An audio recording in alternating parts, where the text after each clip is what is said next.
Buenos días a todos y a todas los que nos acompañáis. Hello, good morning, good afternoon, good evening to all of you, and thanks for joining this joint celebration, the International Day of the Educating City.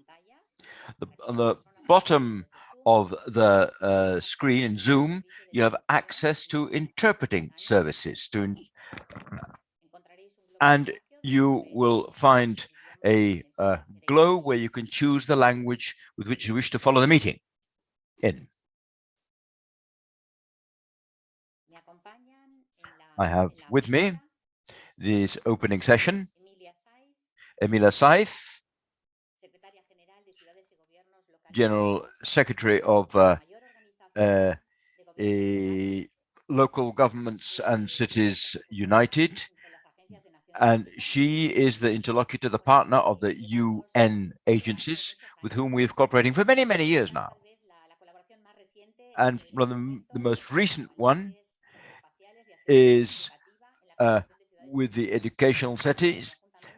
We have jointly celebrated a joint session. This subject, the report, is in consonance with this edition. That's why we are very interested in having Emilia with us in this celebratory act.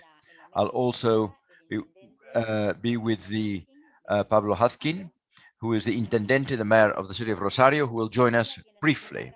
Emilia, you have the floor. Thanks ever so much for being with us during this celebration.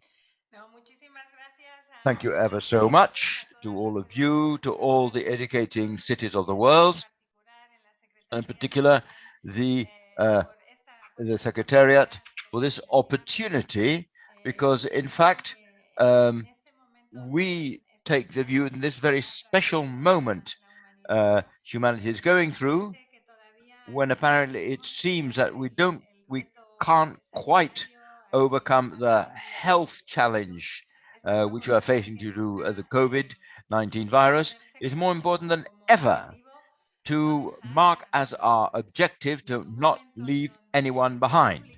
And at a moment when everything in the public sphere plays such an important role, the cities not only have to educate, they have to care. The only way in which cities can take care of their citizens is to also have an educating role. There must be educating cities, and that for us is a very, very important moment.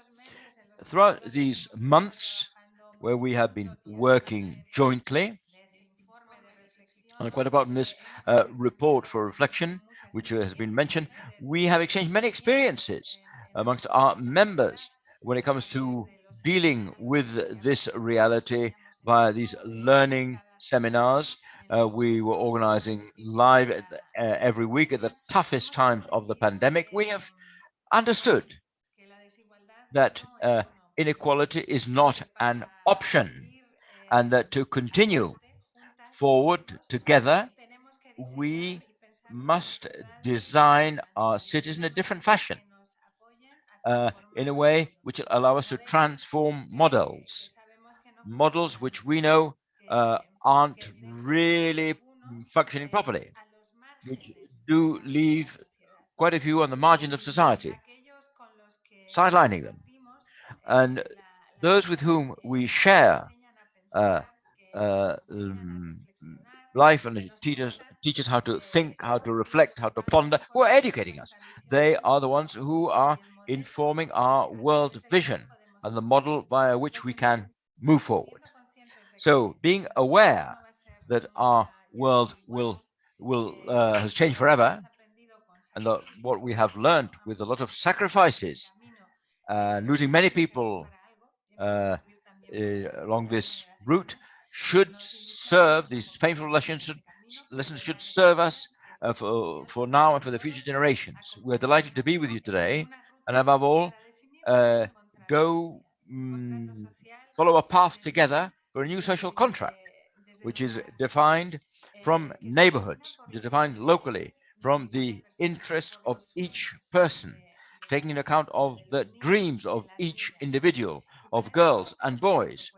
And we have a proposal to make for your network and for all the municipal world as a whole. We wish to create a pact for the future, a pact for persons, for the planet, and for governments, where care lies at the center, and where we have a feminist vision, and that governance should be a shared governance, uh, uh, putting the planet and our relation with the planet from a different perspective, not just as a resource, but a part of our shared humanity. As you will understand, this is something which must be learned and shared, and hopefully this pathway towards the future, which we will move together towards our Congress in Yangon next year, will take up all the legacy and the learning experience of educating cities. Our arms and hands are outstretched. We should wish to learn from what you already know and to move forward together. So thank you ever so much for having given us this opportunity to represent here this huge network of UCLG, United Cities and Local Governments. And never forget that education must lie at the heart of everything, and that everything includes learning in education. Thank you ever so much. Thank you so much, Emilia. Of course, you can depend on our network on this pathway towards the future. We are well aligned with your proposal. We are working to draw up a publication on education and care in cities. So I'm certainly we can move forward together in this learning experience. And we should ensure that our cities participate, educating cities. Well, participation is in our DNA. We in ADN. We use the only way to move forward by summing efforts, by adding efforts together. And thank you for using you to, if you like, make more powerful our message which is being sent out. And thanks ever so much. A warm greeting, and we would be delighted to have with us our Vice President, the Mayor of Rosario, the Intendente of Rosario, the Vice President. I don't know whether that is going to be possible, or we'll have to put it off for later. Let me, as I have the floor, tell you how the logistics of this organization, the organization of this act. First part, where we shall have a lecture, a second part, where we shall see how all these concepts and vision of creating a city leaving no one behind is something which has been done by many, many different cities. We have many images of initiatives which are taking place amongst youth, amongst childhood, including women, taking account of the environment, showing how we are already working from our cities in creating cities in a participatory way, creating cities which leave no one behind, taking due account of the needs of the most vulnerable groups who often have no voice, and educating cities will have to include them in when we design our cities to meet our aspirations. Let's see, is Mr. Pablo Havkin, Intendente, Mayor of Rosario, is with us? We would be delighted to have with us the mayors of the cities. Their leadership is very important in this project. And the cities and their leaders and their elected officials are on the first line of action. Often in our cities, unforeseen events take place, and their plans cannot already become reality. We are delighted to have them with us. At some time in the meeting, they will join us. Now we have Mr. Pablo Havkin, Mayor of the city of Rosario in Argentina. Thank you ever so much for joining us. Rosario is a much loved city within the association. It has the regional delegation for Latin America of educating cities. It has a local panel, cross-cutting panel to implement the principles of the Educating Cities Charter. And they are very active. And so we would be delighted for you to send us a message in this celebration. Good morning, Emilia. Sorry for my delay, but we got some urgent things to attend to here in our city of Rosario. I have all my team here with me, um, but they are here, and Rosario has a long history in educating cities, and we we we wish to be aware the full the full if you like account of what it means to be an educating city. The pandemic has certainly been a very important event. Humanity has challenges ahead, challenges marked by the need to create collective institutions, collective wills when it comes to facing our challenges, the fight for equality, the fight against climate change. And I am certain that we realize that uh, um, the sense of closeness is so important. Uh, the sense of closeness, above all, of uh, having our representatives close to the ground, and cities, which have always been the place where most of humanity settles. And we wish to ensure that the largest and most powerful changes come from our individual, maybe small or medium scale actions. And that is going to be a complement to our discussions. Uh, and uh, everything that has to do with the fabric of human endeavor uh, will feed into the need to educate in different fashions, to teach values which are different from the ones we have now. We are going through a pandemic, and unfortunately, every day we are surprised with adverse news. But we cannot, in educating cities, move forward alone. We do need to have the awareness of the others, of our neighbors. We must take into account the example of the agreement, which comes from this common educational phenomenon.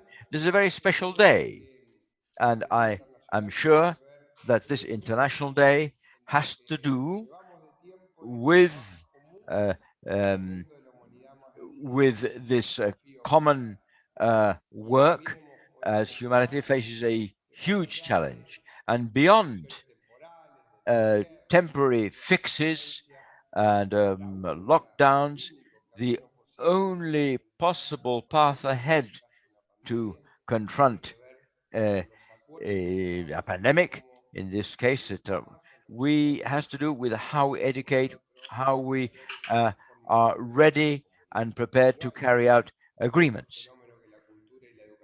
Uh, Education and culture are essential to reach common agreements and have to inform our daily practice. In this path, with our commitment, we would be delighted to have the chance to talk to you about the case study of Rosario and share our experience as a city.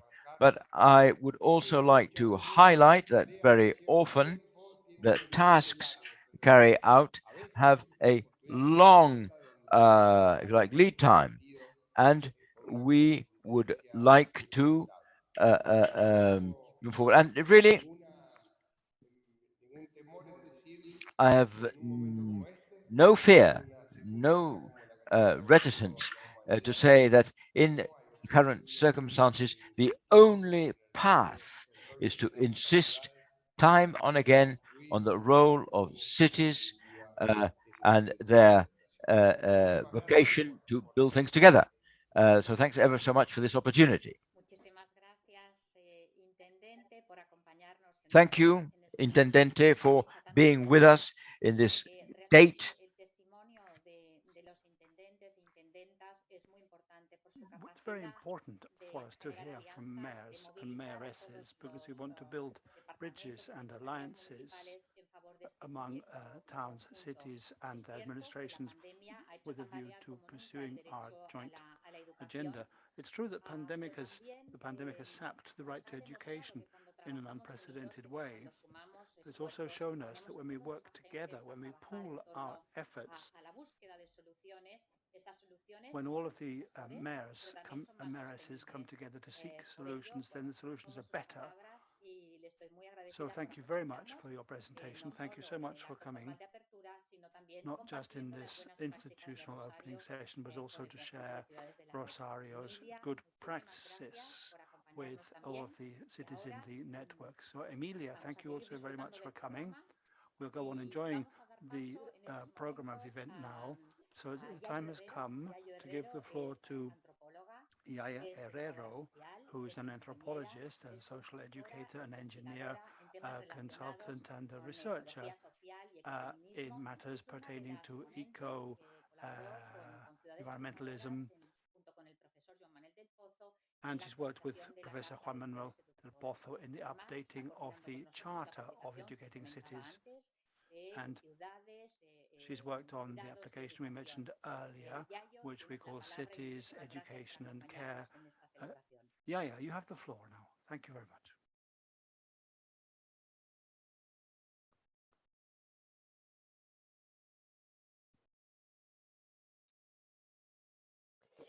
Muy buenos días a todos y a todas. Good morning, everybody. Buenas noches, según la franja horaria en la que estemos cada Good cual. afternoon or Y lo good primero que evening, querría depending upon agradecer es la your posibilidad time de zone. compartir I want to con todas begin by ustedes este rato en un día thanking tan you for the especial, ¿no? Como este opportunity día to que come se and conmemora. Por tanto, share querría agradecer our views with esta us invitación. about Voy this a very conectar important event. con We're very algunas de las grateful. cosas que han planteado las personas que han I'm going inaugurado, to que han intervenido anteriormente, Emilia, tie in with el some of the intendente Pablo points that have been made Hatti, earlier by y Emilia también la propia and by the Mayor Marina, of porque creo que han Rosario puesto and by Marina, de because manifiesto I think elementos that they sobre los have que me parece stressed importante realizar una points reflexión, ¿no? which we Estamos really need to viviendo stop and un think about, in momento, my yo view. diría, crucial en la I'd historia de say la that this humanidad. is a Un crucial momento que juncture viene in the marcado history por of muchas mankind, tensiones, por and tremendos it's conflictos, characterized como by son el cambio climático, tensions, como huge es el declive conflicts de such algunos as climate recursos básicos, change como son algunas and the tensiones decline in estructurales certain entre basic nuestra forma de resources organizar and the materialmente la decline vida en in our común y el social planeta Tierra relations que and the nos way we sostiene, pues se materially plasman organize también en una our serie de life on this desigualdades, planet en una that serie de supports us. desencuentros, en And there's a whole algunas series of violencias, conflictos, inequalities incluso and expulsiones que se producen. Por lacks tanto, of cuando estamos communication. pensando desde It's las very ciudades important when we look educadoras at this cómo from abordar the ese momento, me standpoint of parece educating cities especialmente lúcido y to see apropiado el how lema que se ha we're going to escogido, ¿no? approach this Ciudades particularly educadoras que crucial no quieran moment. dejar a nadie atrás. These Yo are creo que ese es cities el that gran reto que have tenemos en este decided they're momento y going es to el leave gran no one debate que de behind. alguna And manera I think that's the podemos challenge lanzar, ¿no? Quiero for the empezar planteando, cuando dialogue hablamos that de we no have to get dejar a going. nadie atrás, When we say we don't want to leave no algunas one cuestiones que nos behind, pueden parecer I think we need to extremadamente bear in mind certain de points perogrullo, como decimos that acá, o might simples, ¿no? seem to Pero que be me parece que blindingly es importante obvious, as we recordar, say, ¿no? but I think it's Y es pensar nonetheless qué worth es lo que somos como reminding personas, qué ourselves. es lo que nos sostiene What are como we seres vivos as y, por tanto, en qué persons? tenemos What que keeps us pensar going? What cuando keeps us articulamos el alive as conjunto de human la vida en beings? común o el And so, what conjunto do de we la have to have política regard pública for para no when we're dejarnos looking a at nadie our atrás. life in Tenemos que community? reconocernos como seres insertos en una trama We de la have to vida de la que formamos accept parte. that Los we seres are humanos somos humans, we seres are vivos human beings, que se living insertan en una beings trama in de a la living vida environment. engendrada por We're agua, part por aire, por tierra, por otros animales, otras plantas, of a system microorganismos, made up of un other conjunto de seres vivos animals que and conforman eso plants, que llamamos biodiversidad y que viene a ser nuestra especie biodiversity. de seguro de vida para la vida. Es decir, This is formamos like a inevitablemente parte de una trama de la vida de la que dependemos life insurance y que policy tenemos for que us. This is ayudar the de life alguna that we manera a depend cuidar upon, and y we have to sostener. look after the Pero en environment segundo in which lugar, we live. somos también, además de But personas we're profundamente also codependientes, seres highly, as well inherentemente as interdependientes, eco-dependent persons, unas we're also personas dependent on que one confiamos another. en otras. We Somos seres depend uno on a uno other human beings, on absolutamente other vulnerables. persons. Nacemos en un estado de profunda vulnerabilidad. La vida de We're una criatura recién born nacida es totally impensable si nadie vulnerable. la cuida. It's Volvemos a unthinkable ser that a baby could extremadamente survive if vulnerables, nobody por looks ejemplo, after it, en but el we momento continue de to la be vejez, y lo hemos vulnerable. visto con una enorme crudeza durante todo esto que estamos viviendo a partir de la pandemia del coronavirus. And this is particularly Somos apparent seres que de with vez en the cuando enfermamos. pandemic of Somos personas que coronavirus. tenemos now diversidades we funcionales, es decir, somos diferentes y have tenemos different unas kinds of capacidades diversas en función de esas diferencias que tenemos. capabilities, some more than others. Es que no hay ningún ser humano que pueda considerarse By this I completamente mean that independiente. no Ningún human ser being humano que se can pueda hold plantear themselves to vivir en be soledad, vivir de independent. forma Nobody can even desgajada consider en función de living la comunidad alone. de la que forma parte. En resumen, la vida humana, cada vida humana, no se sostiene sola. Hay que sostenerla So no intencionalmente. Se individual human sostiene life en can be kept going comunidades, en alone. sociedades insertas en una naturaleza de la cual no nos desgajamos. Por eso We me gustaría otherwise hablar a la hora cannot de live in pensar cómo society. podrían ser estas And that's ciudades que why educan para I no think dejar a we should be nadie thinking atrás, about the en way ese we enfoque de approach la our cities sostenibilidad that de la wish vida. to ¿A qué me refiero? leave no one behind. We need to Nuestra look vida, very la much at vida en común, sustainability, by which I decía, mean hay que sostenerla intencionalmente. Y por that we tanto have to tenemos que ser capaces be de generar deliberate about economías, this. políticas, We have culturas to que sustain and support de forms forma of economy and descentralizante, es culture decir, que which put sitúen this la common garantía life, de las this condiciones shared, this básicas de coexistence at the existencia, center no de cualquier of manera, sino its una existencia concerns. con calidad, una existencia digna como We're centro talking here y about a kind of propósito existence de that la has quality articulación of de esa life política pública, de esa construcción de la vida en común. if we are to build Las a viable ciudades se project encuentran en together. el corazón del conflicto y en el Cities corazón are de la at the solución. heart of the Por un conflict lado, and also las at the ciudades heart son of en the este solution. momento, digamos, las mayores emisoras de gases de efecto Right now, invernadero cities crean are the cambio greatest climático. Son también producers los of mayores greenhouse consumidores de gases, energía y de but materiales they're que also son the greatest extraídos desde sumps diferentes lugares de for la Tierra. the Son waste también that's las extracted from ciudades different en parts of the donde, and resources digamos, es extracted across the preciso world. pensar en qué tipo And de cities metabolismos are alimentarios hay places que where we need to sostener stop para que and desde los think about what entornos kind of que nos metabolisms we rodean, need to keep entornos rurales, alive pueda llegar el so as to alimento a la support ciudad. Son other espacios en ecosystems donde, around us. digamos, el sostenimiento Cities material de are ese metabolismo spaces material where urbano tiene importantes complicaciones, depende de redes de transporte, it's depende complicated to de live todo lo que together. está We depend sucediendo en upon redes de transport transporte. Por tanto, systems, digamos que desde un punto material, más etc. que desde un So enfoque de ciudad, tendríamos que hablar de un enfoque de bioregión, de un we enfoque really de need to start ecorregión talking about mucho más integral bioregions que and nos conecta eco-regions in a much indisociablemente more también con los integrated espacios fashion. rurales que la rodean.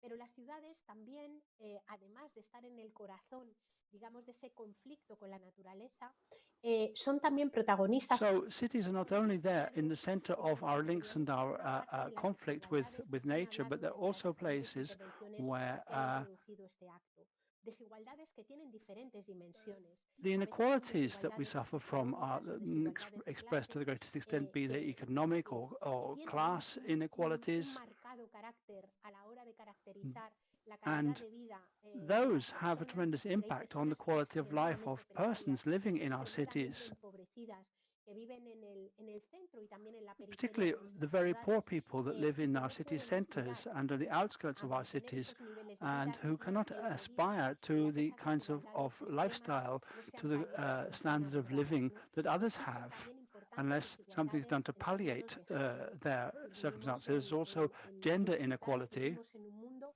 patriarcal, un mundo en el que la subordinación de las This is a mujeres, de patriarchal sus society that we live aportaciones, in, de su and historia y de sus women tend to be preocupaciones, ha subjugated, sido and their input, their algo que se ha contribution producido a lo largo tends de to los be últimos años. Un neglected, and that's mundo been the en case el que over trabajar recent years. para no dejar a nadie atrás implica también So abordar working to esa ensure that no one is subjugación, left implica abordar behind esa means subordinación, necessarily implica mirar desde el tackling this punto form of de la subordination or dimensión también subjugation desde una of perspectiva, en mi women in opinión, our societies. feminista. And I think that Existen has to también be done desigualdades from en a términos de feminist edad, lo viewpoint. And there are mencionaba antes, also pero la pandemia nos lo ha inequalities mostrado con among mucha age claridad. groups, La vida de las personas más mayores, la vida de las personas más particularly with pequeñas, muchas coronavirus. veces es una vida The de elderly in our carencia, es una societies vida and no the plena, youngest es people in una our vida no societies suficientemente are atendida often y now por not tanto able también to son live desigualdades en fully. términos de edad Their que es preciso needs are not abordarlas, ¿no? being Tenemos adequately también met. desigualdades en función de la procedencia. Los sujetos And we blancos also históricamente have se han perfilado forms of como inequality sujetos based upon people's privilegiados en la mayor origins. parte de las sociedades. Y por People tanto, who todas happen to be aquellas personas white tend racializadas, to todas get the aquellas best personas deal in our blancas societies. And so han all of the seguido others, también sus propios people who procesos happen not to be emancipatorios que white, tienen que tener una have had importante to tarea a follow their own realizar. Es process decir, of las desigualdades en self-defense in términos these de societies. procedencia, en So términos these discriminations with regard to where people are from, what culture they have, what the color of their skin happens to be, these need to be tackled. And there's also the kind of colonial hangovers that we have, these colonial atavisms that affect our relations among cities and among countries still. And I would also point out that there may also be inequalities based upon people's capacities. There are those people whose capacities are different. And if they don't have the equal capacity, then they need to be taken care of as well. There's another form of inequality that's often neglected, which is inequality among species. Homo sapiens is not the only species living in cities. There are also other animals, there are plants that are often ignored, but they're part of our global citizens' culture. And those other species are indispensable if the quality of life of our human beings is to be enhanced. So,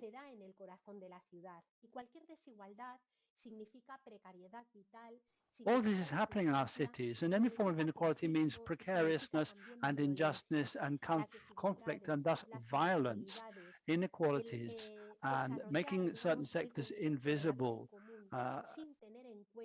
are items that we have to bear regard for. Only when we pay attention to these points can we aspire to live satisfactorily together. And all of this has to be remembered, because if it is true that cities may become the heart of many of the conflicts and tensions we live through, cities nonetheless are also the place where there's the most vulnerability. There's a lot of vulnerability in cities. Cities are dependent upon the surrounding areas. And as the Intendente, the mayor of Rosario, said earlier, cities are where the greater part of the Earth's population currently lives, more than 50%. And so cities are not only vulnerable, but simultaneously there are places of opportunity, of promise. At this historical crossroads, cities are the place that offer the greatest scope for creativity when it comes to developing other forms of coexistence, other ways of sharing our environment in such a way that we can repair our links with the rest of the ecosystem and with one another, which is why the declaration to which educating cities append their names is so important, because it expresses the commitment of all of those cities and individuals towards establishing a way towards a different model, an alternative model where these forms of difficulty and vulnerability and violence can be mitigated. We need to look at them in such a way that we can bring about an adequate way of life for all persons on this planet. This is a total priority when it comes to our public coexistence and the way we share our living space. I want to express a few ideas which we feel may be important when it comes to helping us make progress along this direction. We're talking about cities that are totally connected with the rest of life. If that's to be so, we need to ensure that we are using energy appropriately. We need to not be blinkered when it comes to our municipalities. And these are also cities that are organized on the basis of cycles, natural cycles, day and night, 4 seasons of the year, the cycles of Mother Nature, and the kind of cycles that individuals go through as well. And all of this is articulated through diversity, of course. Diversity is something that characterizes all life. And we don't necessarily have to follow the fast rhythm, the fast rate of cities. We need to, and the individuals in them often, we need to adapt the pace so that it can be more appropriate to those of us that have other forms of capacity. There's a kind of contract, as mentioned by Emilia in her introduction, if we are to solve the conflicts from which we suffer. When approached thus from a viewpoint of social ecology, we call this biomimetics.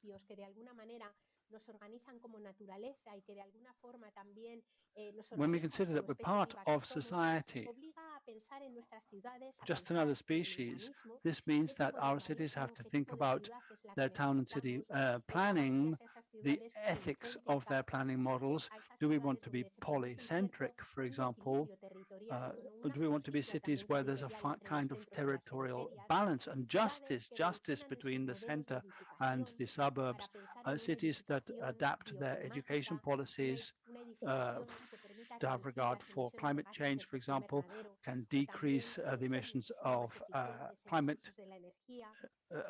greenhouse gases, that have regard for the needs of the ecology. And we need a form of efficient public collective transport that meets the needs of the citizens and thus decreases our footprint and our greenhouse gas emissions, and also cities where the food systems guarantee the right of people to a healthy diet, but also connect with the cities, with the rural areas around us. If we talk in terms of a bioregion or eco-region, we can think of our food systems in such a way that we reduce our input of animal protein considerably, and that we ingest more local products, more seasonal products. We also need to think, I think, in terms of cities where we can bring about protection against precariousness and fear and the uncertainty that's generated by vulnerability. So we're talking about cities that meet the needs of people, the material needs that are enshrined in the Declaration of Human Rights, and more local needs. And these are certainly part of the goals of the Association of Educating Cities. We're talking here about housing, I've mentioned food. We're talking about access to health and healthcare services. This is also about access to transport, to energy, to water. That is to say, access to all of these resources which are indispensable if we really intend to leave no one behind. These are needs that all individuals share, and the right to these forms of access are enshrined in charters of human rights. And these are matters that we have to ensure that we can rise to the challenge. We're referring also here to the right to exist, the right to be part of all forms of structure that will make decisions on what the present is going to be and what our future is going to be. This also has to do with health and health services, very much the top of the agenda at the time of this pandemic. And I agree with what was said earlier. This is a period that's been extremely difficult for many people and for many communities, but it's also a time to stop and think in a lucid fashion, in an intelligent fashion, so that we can consider how we will progress towards the future without destroying the foundations of our ecosystem. All of these items are such that we need to have citizens who are aware of what's at stake and who are well informed in such a way that they understand what's happening right now and how we're going to move forward. Citizens who can take a critical viewpoint and make their own decisions about the way in which we should be organizing our shared life, and citizens who are able to get up and go, who are able to act. And all of that, in turn, means that education is the key. And of course, I'm not talking just about a form of education for smaller people, for younger people who are learning to be a part of their communities, but I mean education for the whole of people's lifetimes. an education which is inspired by ethical principles. And one of the key ones is the one that is formulated as part of this session, not leaving anyone behind. It's an ethical principle which is fundamental, an ethical principle which can help us, on the one hand, to establish a sort of identity, perhaps in a colloquial fashion, I'll say it, a sort of a planetary identity, that we feel that we are living sentient beings that are inserted in the community of which we form part. Ethical principles which speak to sufficiency, equity, co-responsibility, because none of this can be done in a solitary fashion. We cannot only delegate this process in those who govern us, responsibilities, of course, but the responsibility is holistic, asymmetrical, and are there. They are co-responsibilities, in fact. They affect the persons who are governed and those who govern us.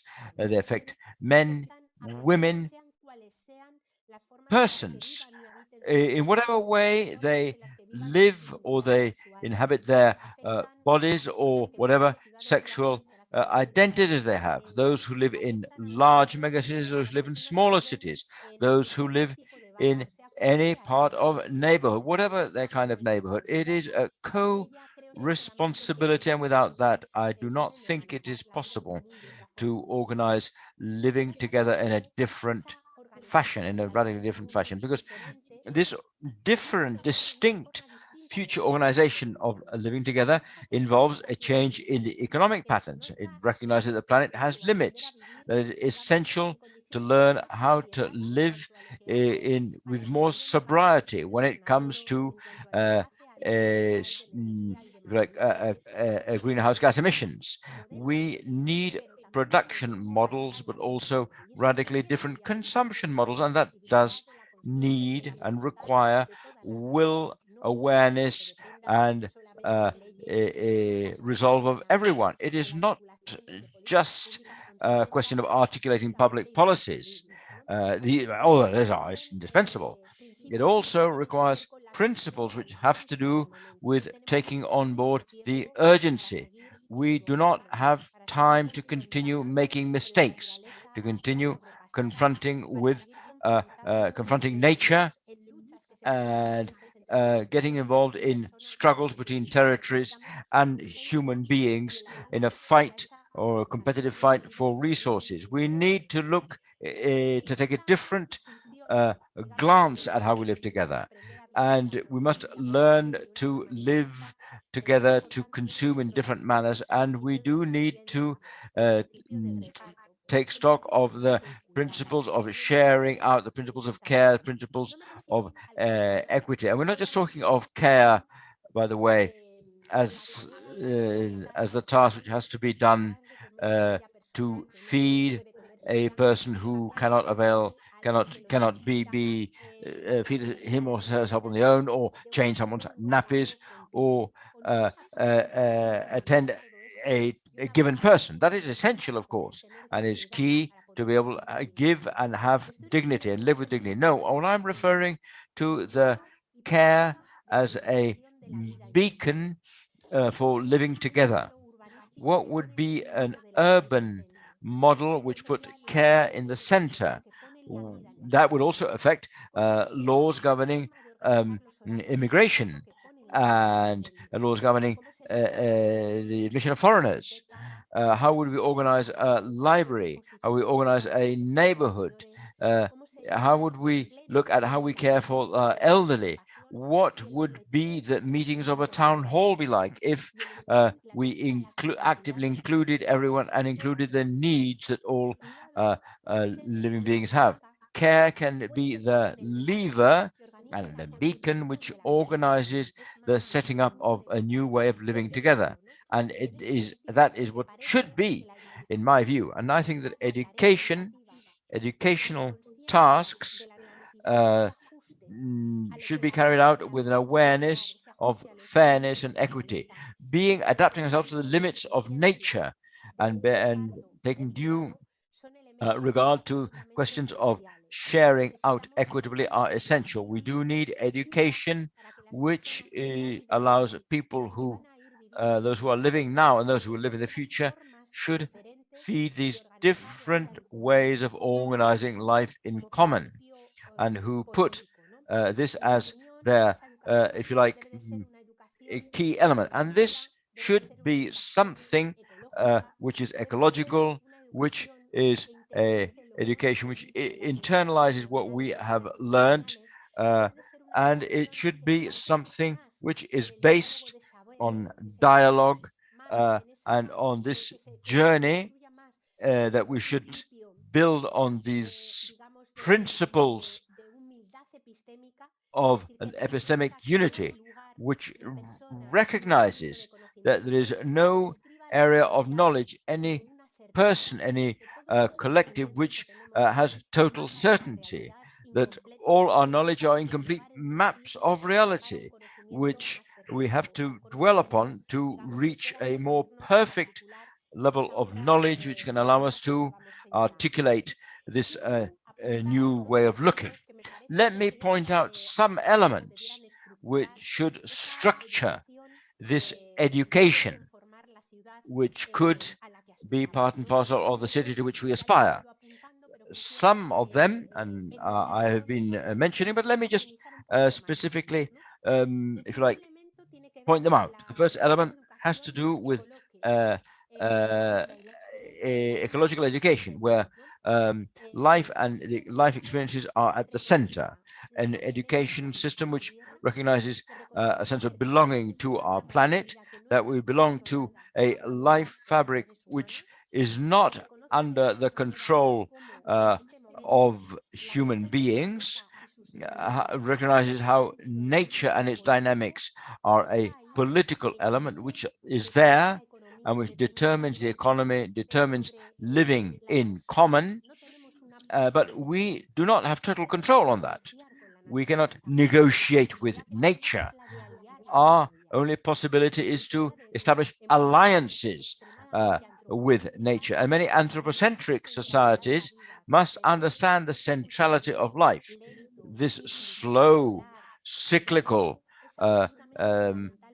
functioning based on the cycles of the sun. In this dialogue of knowledge, I think that within the Association of Educating Cities, we can build very useful alliances, because there are cities and where you have native peoples, indigenous peoples, where you have people who have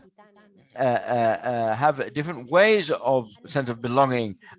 People like the Roma people, people who have been invisible to global models, or the hegemonic models, but who nonetheless do provide us a way of understanding the relationship with this fabric of life, which is essential. Within that centrality of life, as well as have a sense of belonging to this fabric of life, we must understand the key role of care, and care of life, care of its day-to-day reproduction, a work which has basically been carried out by women historically. Not because we are genetically better prepared for day-to-day care of life, but we live in societies which are patriarchal in nature and which have appointed women in a non-willing fashion often to carry out these tasks. To be aware, to take on board the need uh, uh, to look after each other, to survive, to generate a form of life we leave no one behind, is fundamental.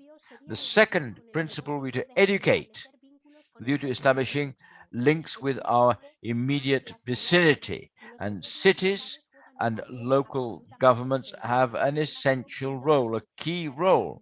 It is the ideal space to learn, to be aware of not just of the vicinity, but to value it and to love it, mm, to establish a link with our vicinity, a deep internalized intimate link, not just with human beings, but with animals, with other forms of life. Eco-social awareness involves being aware that life and our relationships have to do with our vicinity, and again, how we should leave no one behind. The third principle would be the need to educate, to learn to establish communities and community power. The many societies which are highly individualistic in their approach, especially in the largest cities, where we have been losing in the last few years an important community dimension, to learn how to establish a sense of community is life-saving. And the pandemic has brought us moments of lucidity, how suddenly in many cities there were people who have learned who was the name of their neighbors, of those who lived in the the floor above or the floor below.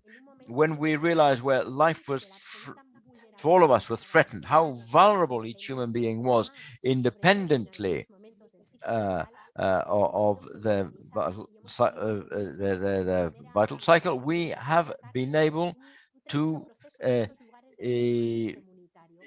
feel this need for establishing community links. In many places, this has never been lost, but often this community, sense of community, had been lost, had been weakening.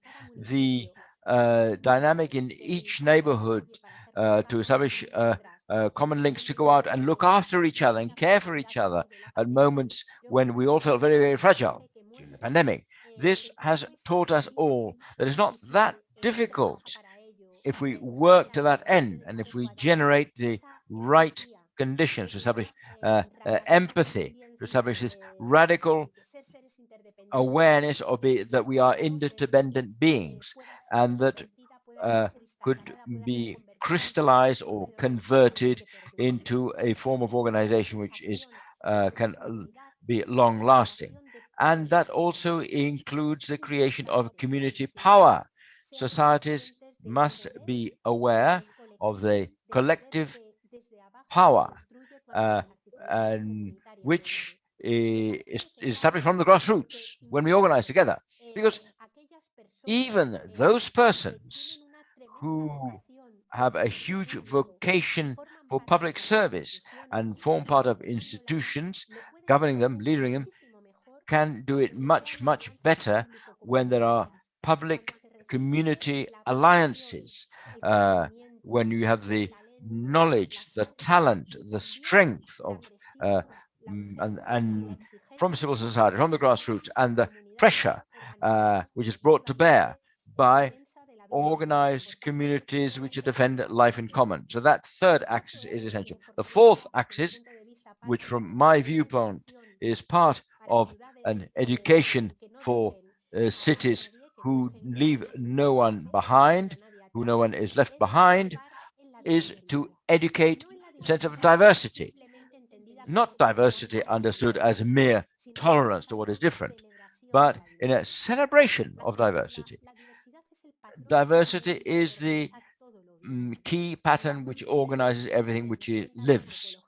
Anthropological studies tell us the great correlation between those places where we still see a majority of natural biodiversity and those places where there is a greatest number of languages spoken, the greatest cultural wealth of cultural richness. So there's a correlation between natural biodiversity and its conservation and what I would call the ideological diversity, or and that go hand in hand. And we shall need much imagination, much needs to fix diversity. We're going to have to need to fix memory. We're going to need imagination, because both of them go hand in hand. To learn from memory of our ancestors, from those who lived before us, to those who knew how to live in harmony, taking into account of the limits, who could inhabit a territory without degrading it, and imagination, because in the past we found many things which could inspire us, but we also found many things which we do not want to return to more patriarchal societies, to societies which are more racist in nature, to societies which are more unequal. So memory, imagination are part and parcel of the same plan to move towards this utopian world we look forward to and we aspire to. And diversity, to love in different fashions, to feel good in our bodies in different ways, to walk in a different way. Those who move with their feet or in a wheelchair. There are people who speak with their oral attributes, or those who speak non-verbal language. We come from different cultural models.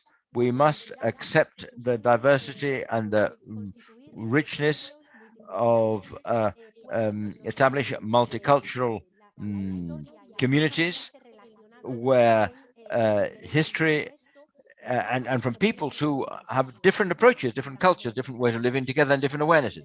All that is essential. So diversity is not something we must merely tolerate.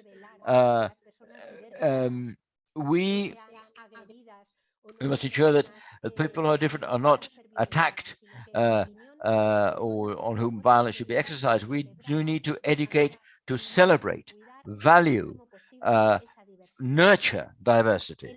And the sixth element, and the penultimate one, is the development of education which promotes critical awareness. We are living times marked by fake news,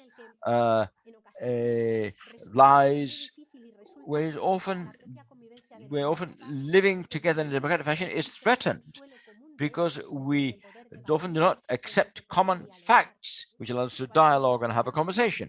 When we find information which are completely contradictory, for instance, on gender violence by males, or opinions which are put on the same footing in the digital sphere. So fake news is put on the same footing as hard scientific facts which stem from many, many years of research and work. We often attack democracy. Democracy is not possible without dialogue, and there's no dialogue if we don't accept, if you like, a common foundation of facts which are we believe in jointly. We need to reach covenants or pacts which allow us to have a life in common. All that involves the need to internalize a critical sense which will teach us how to discriminate, which will teach us how to value what information should be part and parcel of robust data which stems from scientific research, those which have to do with our own opinions, have to do with liberty of expression, and distinguish all that from toxic news, and which make more acute the risks of violence and if you like, confrontation between human beings or different groups, and generating division, leading to stigmatization of sectors who could be accused or criminalized as if you like, so all that is essential, and we do need education for action, education to generate the skills which will allow us to set forth alternatives and projects which we believe are essential. We do need to change many public policies, but we also must be able to articulate policies, and educating cities do have a wealth of experience of proposals which are a reality and which can be shared, and which show us how setting up alternatives which we need is a key to set up and weave this utopical model we are looking forward. And I conclude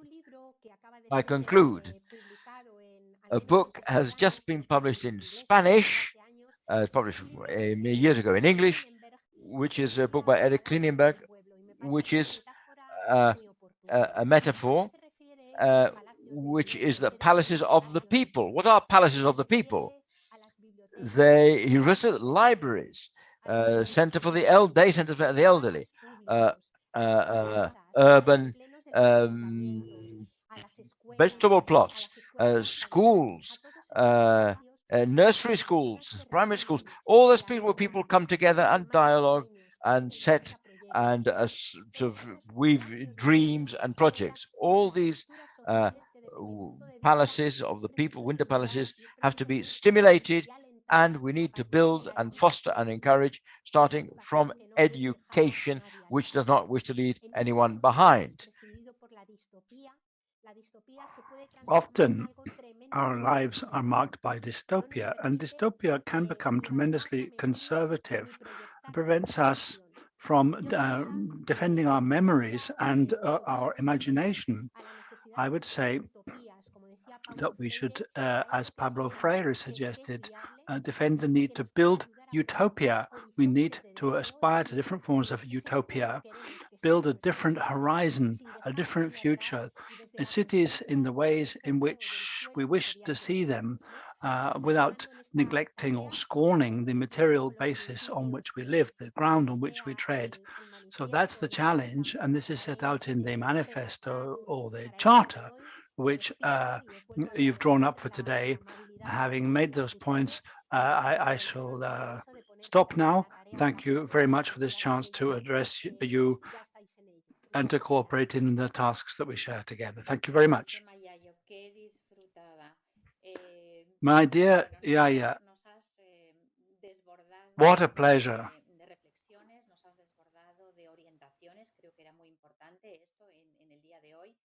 It was fantastic to listen to you. I'm so grateful. Thank you very much. You've been talking to us about the rights of all of the individuals, all of the persons living in our cities to lead a good life. That's the point. You've told us how cities are at the heart of our conflicts with nature because of the way we process resources there, but you've also given us guidelines and goals for our policies. I would humbly suggest that the Association of Educating Cities is also a people's palace, if you like. It's a people's palace where we aspire to improve the lot of our citizens and of those who listen to us. I would add that this conference is going to be made available on our association's channel on YouTube. So that will be an opportunity to listen once again to what Yaya Herrero has shared with us in her lecture. So thank you so much, Yaya. But it's not farewell. I'll see you soon. We're going to go on working with you and learning from you from the eco-feminist viewpoint that you have shared with us. But we will let you go now. We know you have other commitments. Thank you so much. Thank you all very, very much. And my warmest greetings to everybody who's connected to the session today. Thank you, Yaya.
Hola de nuevo. Bueno, después de este vídeo que hemos hecho con las imágenes de todos los Hello proyectos again. iniciativas que nos habéis hecho llegar After desde watching that todas video with all of the vuestras images and provincias, pictures of the project porque that os you've hubiera sent gustado in abrir un from your foro cities, con it's todas vosotras difficult because we'd have loved to have had a open dialogue, a discussion with you all, but we had to be selective due to time constraints. And for the second part of this event today, we want to take this opportunity to show that it is possible to work together to build inclusive cities, all embracing cities, giving opportunities to all individuals, including those sectors who are often neglected or made invisible in our cities. We will have with us a representative from Claxo, the Latin American Council of Social Sciences. She's a professor also at the University of the Republic in Uruguay, a sociologist and executive secretary of Claxo. We also have representatives from the cities of Rennes who will tell us about children and their education there. Gothenburg will be telling us about the integration of the people who have other capabilities. And we will also hear from Rosario. And after those three presentations, we'll give the floor to Karina so that she can summarize the main ideas expressed in the three projects that we're going to hear about in the meantime. And then we'll have a free-ranging open discussion with representatives of those three cities. So we'll start with the presentation from the city of Rennes. We have with us Gaëlle Rouget, who is Assistant Mayor for Education at the city of Rennes, which is part of the Executive Committee of the Association of Educating Cities and one of the founder cities, really, of our network. Gaëlle, you have the floor. Merci beaucoup, Marina. Thank you very much, Est-ce que vous Marina. m'entendez bien? Can you hear me? Asks the speaker. This interpreter Ok. can. Donc, bonjour à toutes et à tous. Je suis très heureuse et Good extrêmement morning, honorée everybody. d'être avec vous It's an aujourd'hui et de honor pouvoir for me to participer be à cet with you événement today and have the et de pouvoir opportunity to take témoigner part de in your l'action de la event ville de Rennes. and to tell you what Donc, the la ville city de of Rennes Rennes has développe done. un projet We éducatif are working on qui place a l'enfant plan au for our cœur education de son system, projet which puts politique. the C'est ce qui child permet at the de créer la heart ville of avec les this enfants. policy.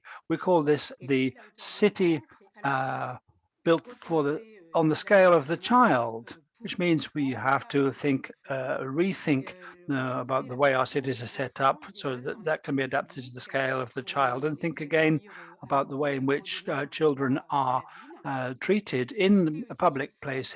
des jeunes et des enfants de véritables acteurs We really want to make de la our politique children and young éducative. people Alors, protagonists la of ville our a education développé des policy. actions So we sur are plusieurs deploying different kinds of thématiques. activities in different L'accueil des thematic enfants en areas. situation de handicap, c'est There's l'égalité the entre les femmes et children les who garçons, are comme par handicapped, exemple the way l'aménagement in du temps de which we deal repas with dans them, l'école, equality between débarrasser des boys and stéréotypes de genre. girls, and we're C'est aussi trying to l'accueil des banish enfants gender en grande stereotypes from school vulnérabilité playgrounds. sociale, And it's also the comme matter les enfants of migrants, et welcoming des children actions who are d'insertion des socially jeunes réfugiés vulnerable, par le such biais as d'économies sociales et the children of solidaires. Et immigrants, c'est bien through sûr la lutte contre actions toutes les of social discriminations et la solidarity. discrimination raciale notamment, et la valorisation aussi des langues et des cultures d'origine, We par exemple les also try Roms. to attach importance Voilà, to mais aujourd'hui, these nous people's allons plus cultures and particulièrement voir languages deux of expériences origin. But I'm going autour to de look la today at two citoyenneté. particular Une experiences we have to do citoyenneté with qu'on veut citizenship. active, And the form of citizenship we ancrée want in donnant Rennes envie is aux a enfants, very active one quelque chose qui that fasse sens is pour built elles et eux into the dans leur role vie of de the tous les children, jours, something that makes sense et to these qui children in their day-to-day soit life. en capacité de développer We want this to make it leur possible capacité for the children and young d'auto-organisation people et le to sentiment develop their qu'ils own peuvent agir sur d'autres, capability leur to act and to make them aware that they can have a bearing on their fate, on their destiny. And this ties in with what Yayo Herrera was saying earlier. I think that given the challenges we face for the planet in the future, it's essential that children and young people be enabled to have this sense that they can actually intervene, they can actually have an impact on their life, on where they live, and so that the fate of the planet is not merely at the mercy of the international agreements reached at COP26, thank goodness.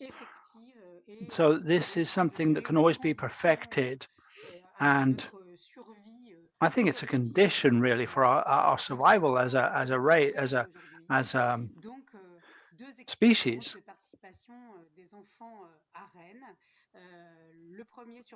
So we have two experiences for you from Rennes.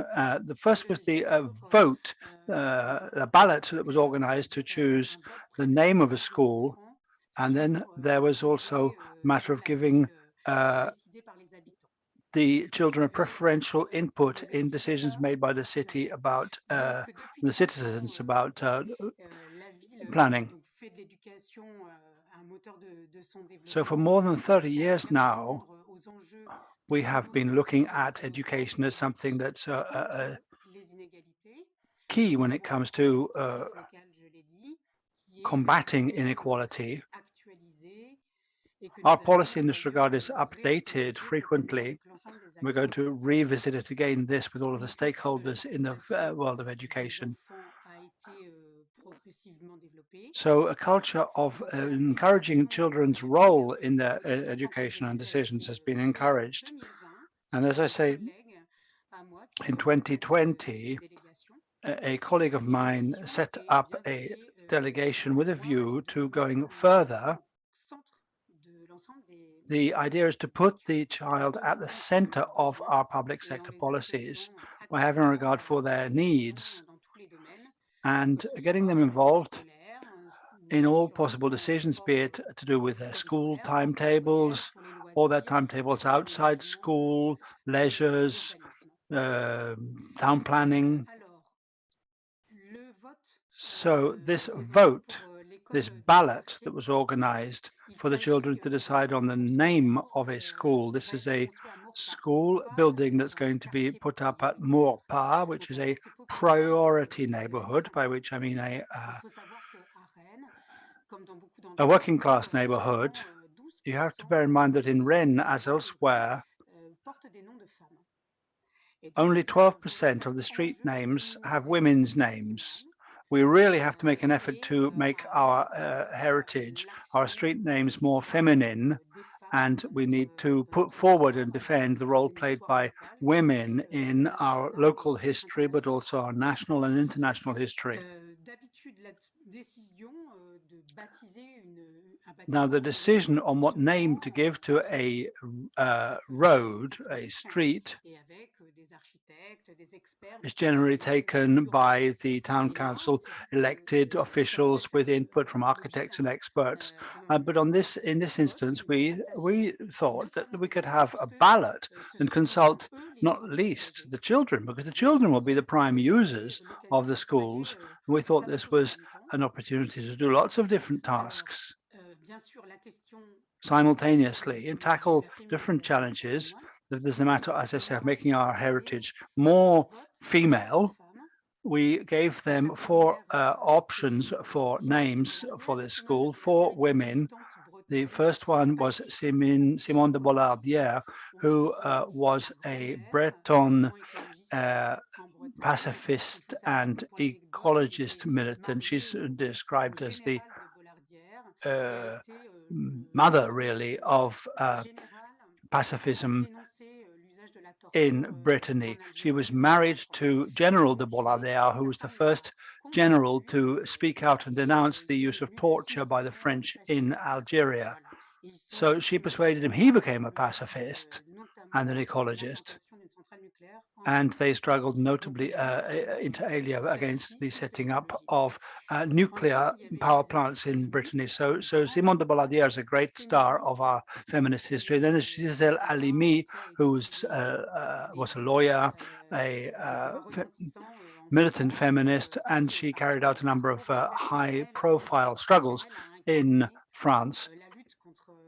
And she came to incarnate, really, the struggle against discrimination and the struggle for women's equality, not least the right to abortion. And then the third choice was Toni Morrison. Toni Morrison was the international option among these possibilities. One of the greatest novelists of the century. She's the only Black authoress to have received the Nobel Prize and the Pulitzer Prize in the US. And then there was Anne Sylvestre, a French singer, also a feminist militant, who wrote a lot of songs for children. So those were the four options, and the teachers worked with the children in class on the history and the biographies of these four persons.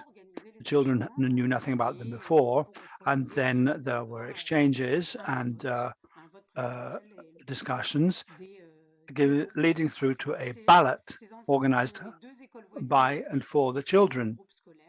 These were the children in two schools that are neighboring the place where the new school is going to be. These are CM1 and CM2, i.e.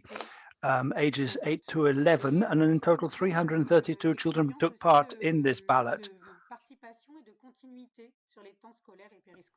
It was a very great opportunity to stop and think about the school timetables and the timetables of life outside school as well.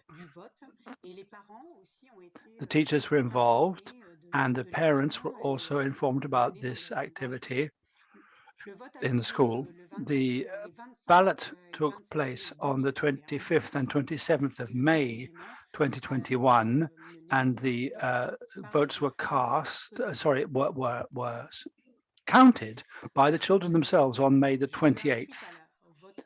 And then after the vote, in June 2021, the Municipal Council adopted the name that had been put forward by the children.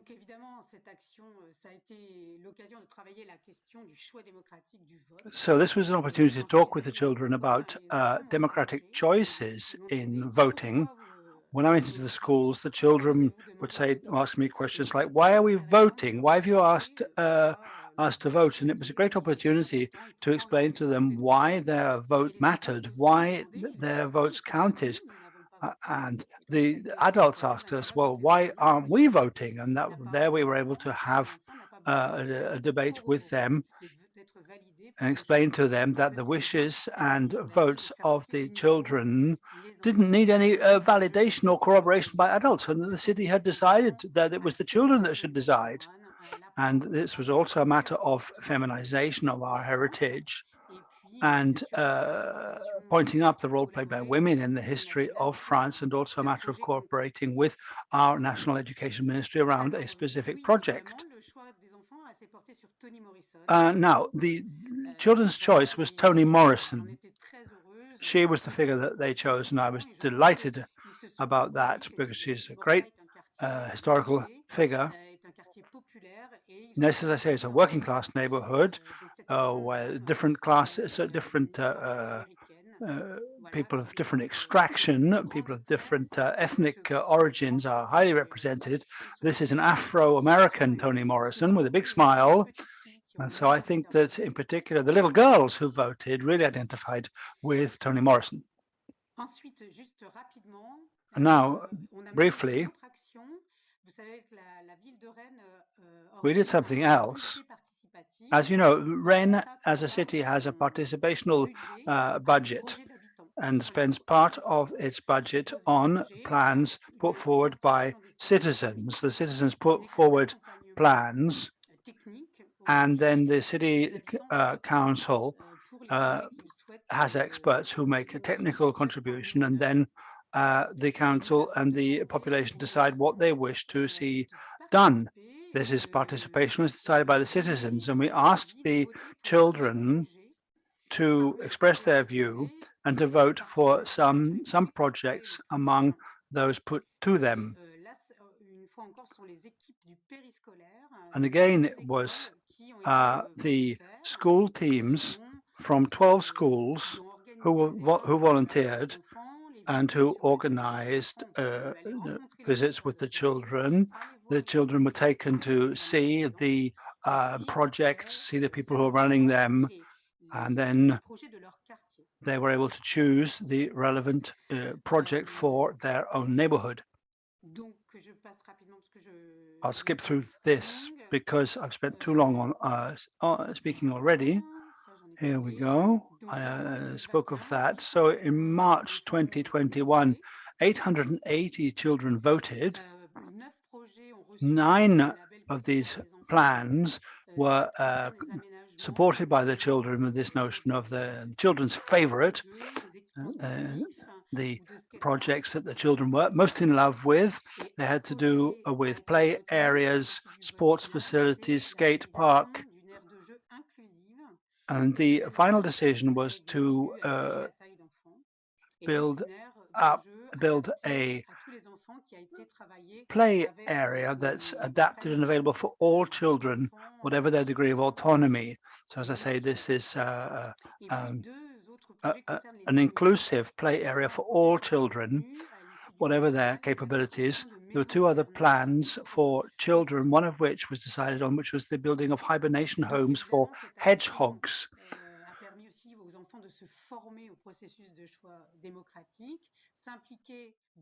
So this was an opportunity, of course, for the children to learn about democracy, to get involved in the way in which the decisions are made on the future of the city, and to become more aware of what's at stake with sustainable development and inclusivity, and also to meet the people who were proposing or would be running the projects and the stakeholders in the city that would not otherwise have possible. And it's also made it possible to establish synergies among various council services.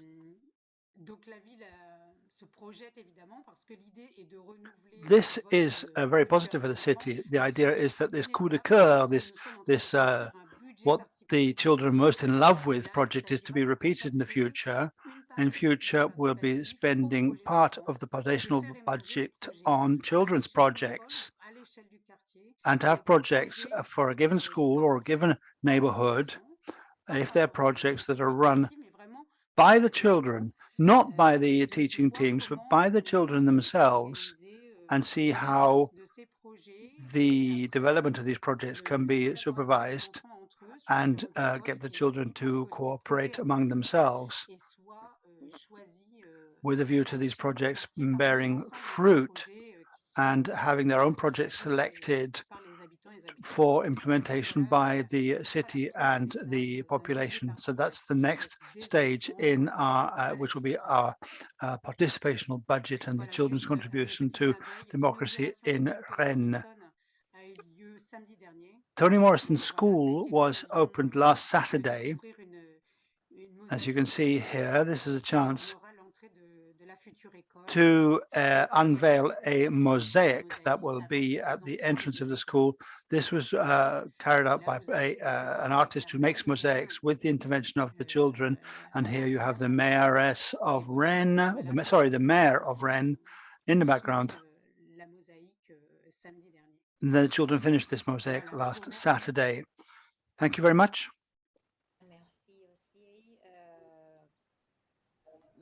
Thank you so much. That was most interesting to listen these 2 projects, in particular, as we can see that citizens' participation is something which is essential, and you do need to prepare for this responsibility of participation with a view to increasing awareness of the role of women in our heritage. This has generated, if you like, synergies between everyone, between the teams, between the of these schools, between citizens, and it is very positive to apply to employ the efforts of citizens in involvement in the life of their neighborhood. Now I hand the floor to Mr. Ola Henda, who is the Ombudsman for Disability, which is in the city of Gothenburg, in Sweden, which welcomed the second Congress of Educating City way back in 1992, and a city that has received or was bestowed the prize for the most accessible city in 2014, and has never stopped looking to cater for the needs of people who suffer discapacity, offer them the same chances and opportunities as the mainstream citizens. You have the floor, sir. Thank you very much. Thank you for that introduction, Marina. And I'm very glad to be here with you today and to present the work we do in Gothenburg. So, dear board and members of the International Association of Education Cities, on behalf of Gothenburg City, I would like to thank you for the opportunity for us to present our work and efforts of strengthening the accessibility in the city of persons with disability. First slide, please. Thank you. This presentation will be focused on not on the award of accessibility we received in 2014 or outcome on local, regional, national or international projects. Instead, focus in this presentation is based on 3 decisions taken in 2020 and particular on our new program and the City Disability Ombudsman. Next slide, please. Welcome to a Sustainable City. Gothenburg is one of its ways to develop into an environmentally, socially, and economically sustainable city. Efforts that we share with many other cities around the world. This year, this moment, actually, we celebrate 400 years as a city. So come and visit us for a cake and cup of coffee. We were built with help from abroad, and we still build it together with knowledge and experience from all over the world. Within the concept of sustainable, we count participation and accessibility. Next slide, please. A short update from us to all of you. Gothenburg, second largest city in Sweden, yes. And we have 583,000 inhabitants. There are annually 3,900 people receiving care at retirement homes, 7,800 people receive home help, and 4,400 people with disability receive support and services. We are a member in the association since 1990. Next slide, please. 3 decisions in 2020 to strengthen the accessibility. First, during 2020, Gothenburg decided to change the management of social welfare support based on geography in favor of a managed model based on area expertise. This is a very big step, but we will focus on the other 2. Second, together with administrations, companies, and disability organizations, the city developed a new, stronger program in effort to build a city for all. Third, in effort to ensure an implementation and to strengthening the field, the city established a disability ombudsman. We will focus on the program on ombudsman. Next slide, please. The City Gothenburg's program for full participation for people with disabilities 2021 to 2026 constitutes support for the city in other programs and plans to take care of the rights of people with disability. It applies to all committees, administration and boards, companies, and these are your municipalities, not the private sector. It is connected to the UN Convention on the Rights of Persons with Disabilities. It is connected to national disability policy goals. There are priority strategies in the program to achieve the goals. More focus in the programs on collaboration between 60 administrations and companies. The program is follow-up on the development of goal fulfillment based on 42 indicators at the social and operational level. The city management office made a baseline measurement in 2020, and we follow up on results of the indicators every other year starting 2022. For certain goals, supplementary measurements may need to be made. Next slide, please. The program consists of 10 areas of rights. These are well connected to Convention of Rights of Persons with Disability.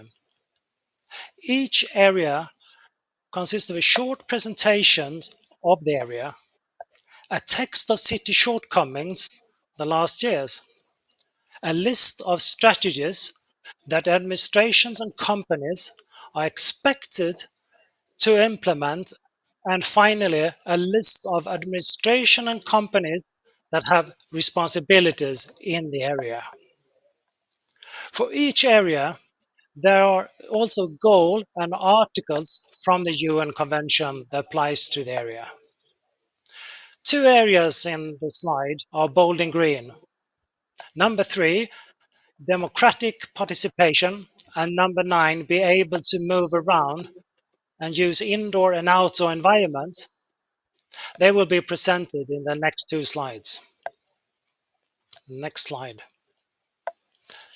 Number 3, the right to democratic participation. The percentage of people with disability that participate in democratic activities are lower than for others. These are numbers we see all around the world. The goal in area that people with disability can exercise their democratic rights, are involved, and have influence on equal terms with others. The strategy for the governing are: the city's activities shall ensure that people with disability can vote and continuously influence the city development on equal terms with others. The city activities shall enable people with disability to participate in associations and other social life on equal terms with others. Next slide, please.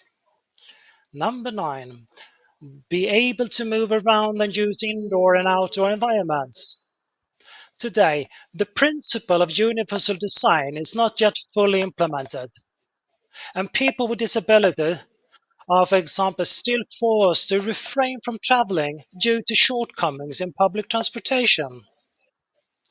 Goals to achieve. People with disabilities can move and use all of the city's indoor and outdoor environment on equal terms with others. Strategies to reach that. The city activities shall apply and set requirements for universal design, urban planning, and developments of the city indoor and outdoor environments.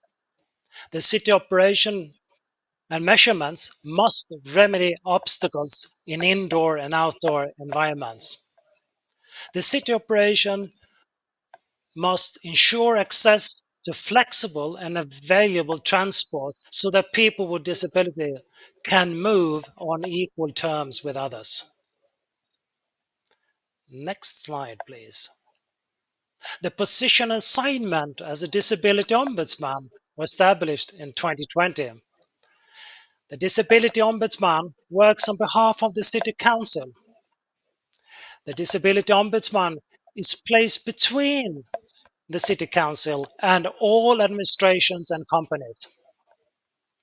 The assignments is increase knowledge and accessibility and participation in the city administration and companies. Ensure that the program for full participation will be implemented.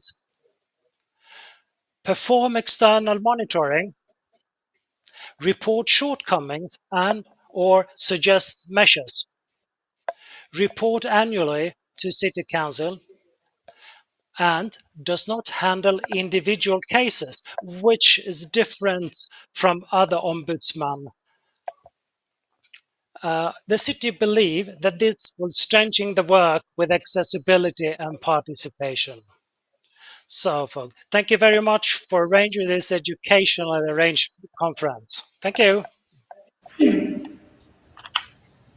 Thank you very much, Ola, for your presentation. Short, clear, and very, very interesting because you are pointing directly to the core of the issue. We need to establish goals, set strategies to achieve it, and to measure them. I personally like it very much, the connection you made with the link you made with the rights, how this concern that the local government from the city of Gothenburg has to remove obstacles so that citizens can enjoy the life and the opportunities that the city offers to everybody, regardless of their disability. Thank you very much. It's been very inspiring. Thank you. Y ahora pasaremos. And now we'll move over to Rosario, to Marta Sanchez, who's the director of the Social Entrepreneurship School in the city of Rosario in Argentina, a skill building institution to gives people with disability the chance and the tools to live a full life. You have the floor. Good morning to everyone, and thank you ever so much for this invitation. And in particular, I'd like to thank the Regional Center for Educating Cities, Laura Alfonso, in Rosario. I'd like to present the experience of the city of Rosario. And to this experience started up a few years ago from the city council. And I shall tell you about our, if like, track record. We've been around for about since 2016. Our experience has entrepreneuring and learning with others, which is the philosophy of the School of Social Entrepreneurship in the city, to adapt them and teach them how to adapt for work. Okay, let's move forward.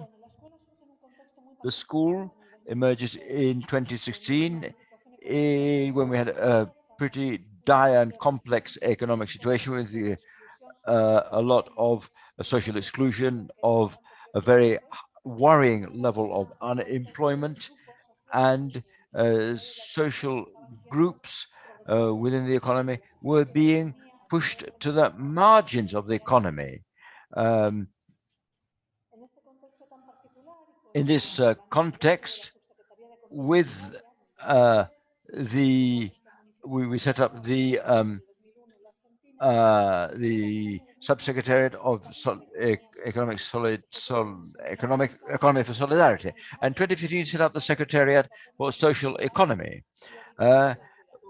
to establish priorities in the city. At that time, we started to look at social values in public policy, which had to do with sustainability, solidarity, and social inclusion of all the persons in the city without exclusion. What is interesting of this policy, can we move on to this next slide? We moved from a more overall approach, holistic approach to social economy, but to promote autonomy of human beings so they could be masters of their own destiny. And centering on these people to generate them employment possibilities. And what was interesting was that the state was decentralized, and we became closer to neighbors. So 6 district municipalities, which to be able to better accompany people in their aspiration for autonomy. There were 2 elements one which is based on cooperative learning and popular education, talking about the need to exchange experiences and for learning together and cooperative learning. So when we started this, which is known Rosario as an entrepreneur, we started it became a strategic program to set up a social economy based on work. We needed to provide educational tools that would be useful for persons to allow them to professionalize their entrepreneurial projects with the people who set up family businesses based on self-learning and self-employment. There were, and we found that 70% of women who requested our support, and I was talking of 90 to 95% of participation of women in the school and Rosario as an entrepreneur. They choose self-employment as one way to be the linchpin of their family economies, and many of them many skills uh, and based on what they do in the home. And we attempt to strengthen these projects with capitalization. Many people have very low incomes, very few financial resources, and we attempt to provide the seed capital and greater knowledge so that they can be sustainable in the future. Here are photographs of some of the protagonists of our workshops who are women of us more or less middle age onwards, who have many skills which they have learned throughout their lives and which are ideal for setting up self-employment projects. So the social economy of the municipality project was to see how in a capitalist economy, which kicked out of the economy many people, how can we set up a social and economy of solidarity based? And in an economy where there was inflation, where there was competition, a concentration of capital, and there were two key pillars to make a project move forward. The idea of choosing a satisfactory activity for people and to generate income based on what they knew how to do, on their skills, what they choose to do. So to choose activities based at home, could be either crafts or cooking skills, and they're the ones who choose them.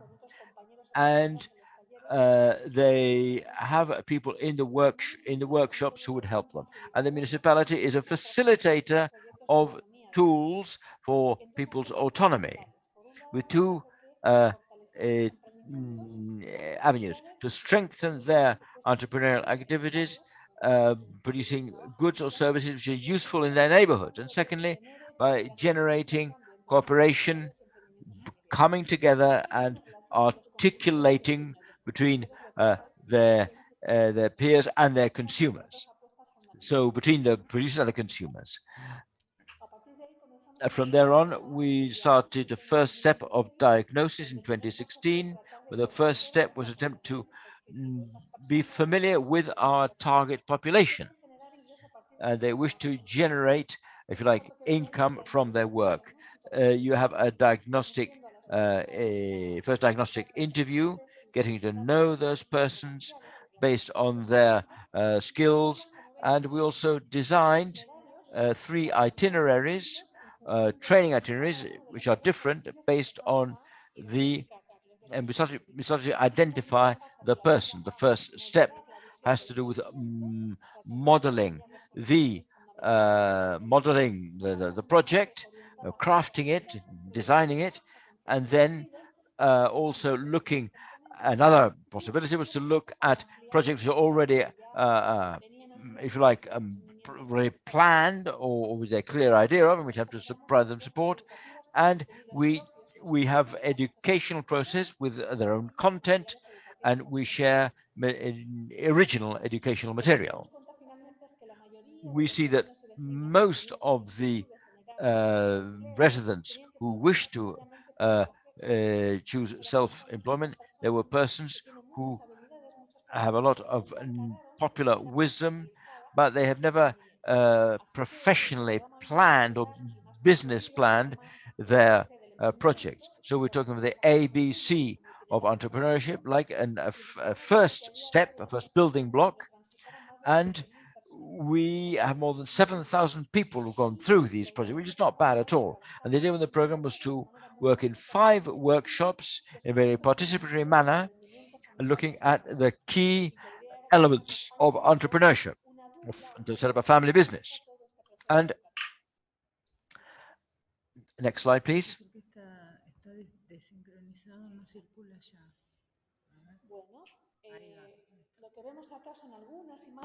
Well, they have some images of the workshops to show how these skill building workshops work by exchanging opinions so people can feel that their ideas are valued, that their opinions are taken account of. There are many, I say you can see many are women, very participatory. They certainly make their voice heard. They have a lot of ideas, and see are some of these images. And you can see the opinions of some of the protagonists, some comments from evaluation that people give, people who go through these workshops. And they say how I learned to manage my economy, and what they enjoyed the concepts which are clear, sharing with the group, sharing experiences. It was fun, many different voices in the workshops, and with above all, what they valued was the chance to put into practice, practical practice, the theory they had learned. And to be able to cooperate in a fun manner with their companions and colleagues. Well, in 2019 we took stock, and we saw that there were almost 5,000 people in phase 1 have gone through this initial building block, the ABC of my entrepreneurship, and almost 1,500 people have gone through phase 2, which was to build upon the first stage, and 639 people had to go to more ambitious programs with a more incubator approach, and we attempted to follow up these projects and sort of bring all the threads together. In all this process over these years, we can see there's quite a high percentage of women, with over 70-75% of women's participation, and this percentage has gone up and up. And even during the pandemic, with lockdown, there were people who were working at home looking after their families, but even so, we reached 95% of women's participation. And this has many ways of looking at it, but we're talking of the protagonism of women, something I would highlight, and the importance they have to generate income and work for their families. And often they have to combine productive work and domestic work to maintain their family. There's some images which show you how women in the workshops bring their babies on and are multitask. Let's move forward. Well, with this reality of an overwhelming presence of women, we decided to talk about the discussion on a feminist approach to work, and how they, being workers and domestic workers at the same time, and also this female feminist entrepreneurship brought together all these women in 2 yearly cycles, and it's looking at things of need to look at work from a wider feminist perspective, looking at the need for community financing and solidarity-based funding, and look at marketing in a professional manner, in an associative manner, as a cooperative almost.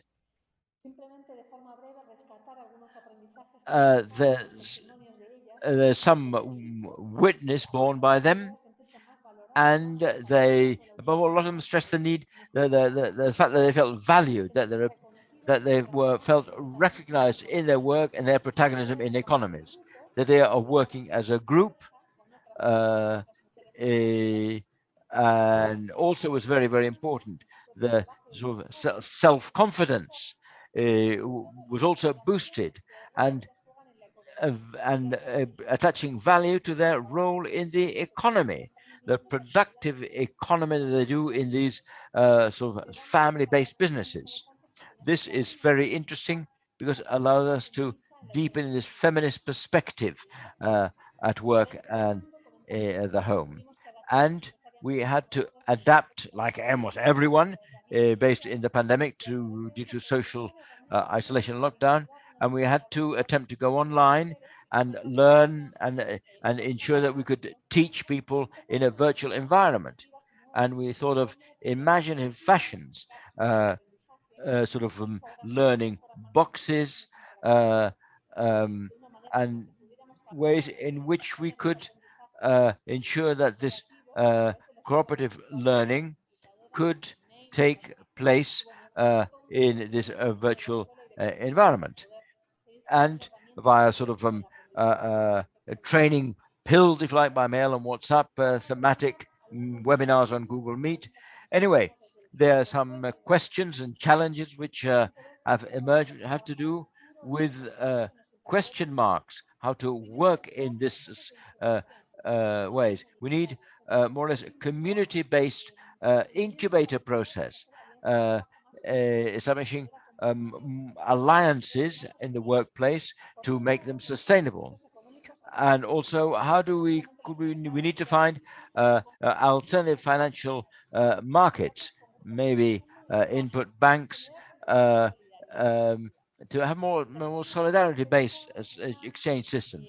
And we need to be independent from this monetization of the economy. We have a lot of inflation in Argentina, and we have to find strategies which are not based on the value of the currency and have more cooperative based approaches, including inputs. We're looking at sort of in-kind funds, and we need to strengthen the feminine perspective in a cross-cutting manner. And this we need to strengthen uh, the role that they play in the family economy, and then how to ensure that the strategy of the social economy is not seen as a mere refuge, but no, we have to go beyond that and hear that how it is a sustainable strategy for work, not just as a stopgap solution. And we are actively discussing all this.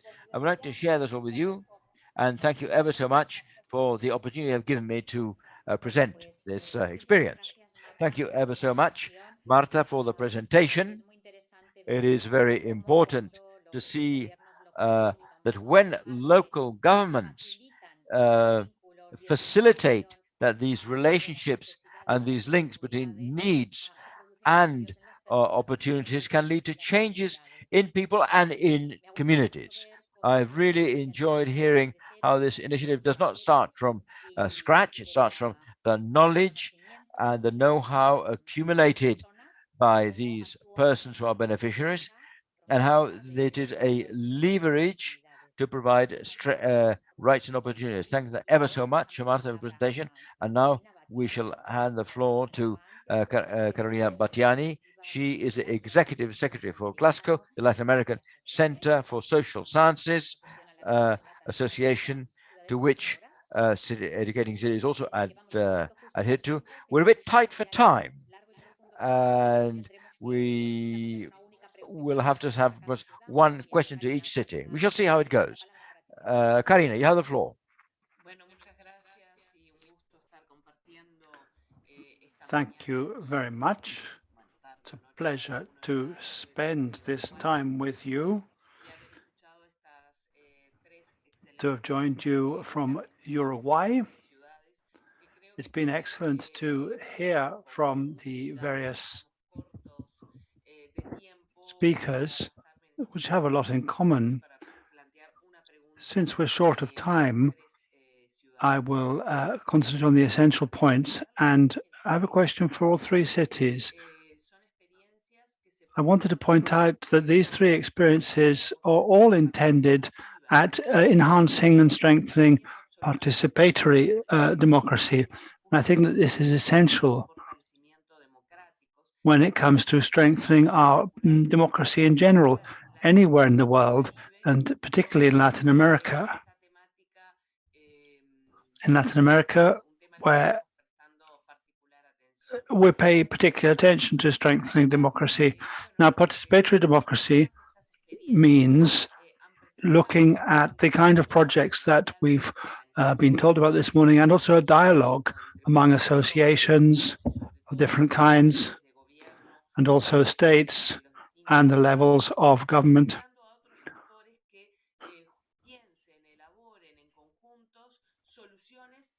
so that we can work together to come up with solutions heading towards greater participatory democracy, with a view also to cultivating education as citizens, civic values, the kinds of values that were mentioned by Yayo in his initial presentation: solidarity, cooperation, co-responsibility, codependence, and not untrammeled competition, and the kind of values that are promoted by market competition, which is something suffered from in many of our countries and cities.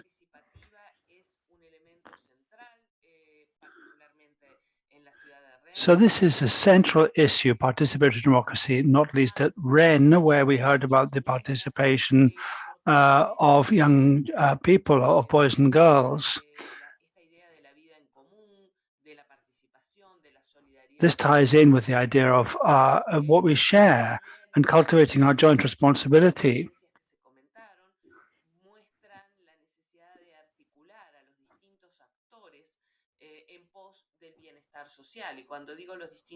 This involves marshalling all of the stakeholders. And when I say that, I'm talking again about the state, the local authorities, families, schools. And it's interesting that all three speakers put the notion of individual autonomy at the center of what they said, with what we heard from Gothenburg about their concerns for accessibility by all, irrespective of whether they may have some kind of disability, and the promotion of health systems.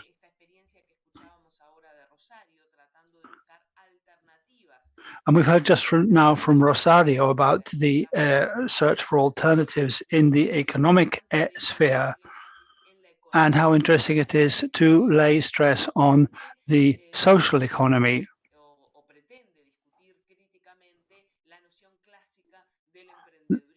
The idea here is to be critical about take a critical approach to the classic form of entrepreneurship that we've been told about all these years. Be your own employer, etc. Take a critical view of that. So there are three very, very interesting perspectives. And maybe the question arising would be, what would be your orientations, each of you three, for our approach in the future, so that we can go on cultivating cities that will leave no one behind, and that will go on fostering participatory democracy, and of course a totally transverse, mainstreamed gender equality approach. I think that's the question, really. I know time's very short. Marina, you can tell them how long they have to reply in.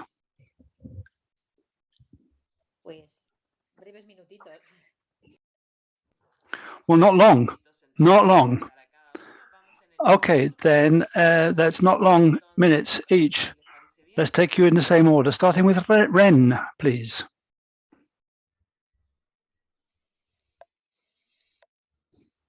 Ren, you have the floor.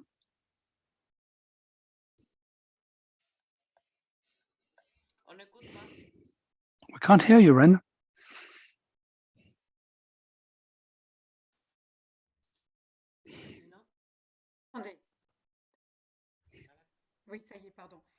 There we are. Oui, ça va être difficile de parler peut-être de perspective. Well, it's not easy to talk about future perspectives in the light of everything that we've heard. I think that the main point and where the three experiences overlap is that we need to start from where we are, start with the needs and the experiences of our citizens, our population, be they disabled, be they children, be they persons or women who are socially vulnerable. All of these citizens have a degree of expertise. They've all got savoir-faire, they've all got competence, they've all got skills, but our classic capitalistic educational and economic model has not succeeded in giving value to that. So I think that in whatever field, be it citizens' participation or our experiences of social economy and an economy of solidarity that we're developing in REN 2, the idea is to take our citizens as their starting point, their skills and their aspirations. So this is participational organization. Go to see where they are and then take them by the hand towards something that's more collective, something that's jointly shared. That's what we try to do through the participation of the children or their parents, their families, give them a benevolent, non-judgmental form of accompaniment and care, irrespective of their origins.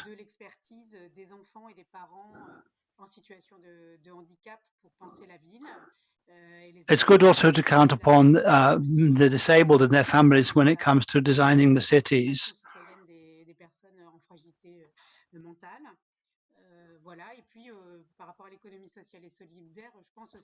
And when it comes to our solidarity and social economy, I'm thinking of the work we do with young refugees we work with. We give them the chance to work and to be entrepreneurs, not least in the catering sector, where we attach importance and value to their culinary skills.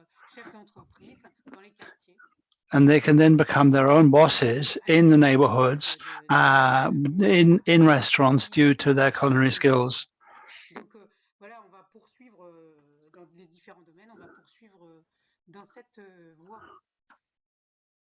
And this is the road we're going to go on going down. Thank you very much. Gothenburg now, please.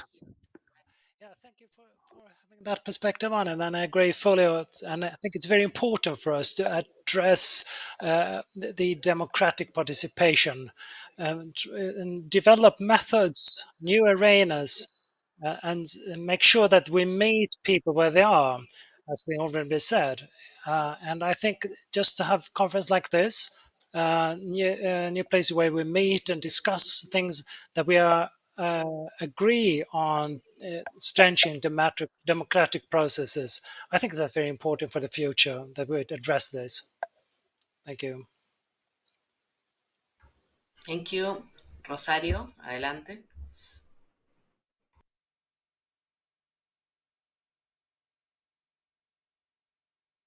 No te escuchamos, ¿eh?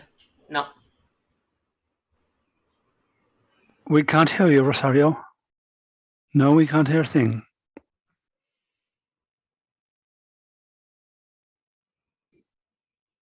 No. Still can't hear you, Rosario.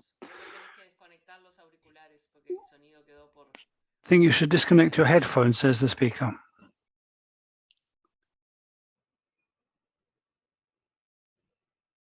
No te escuchamos. We don't hear you.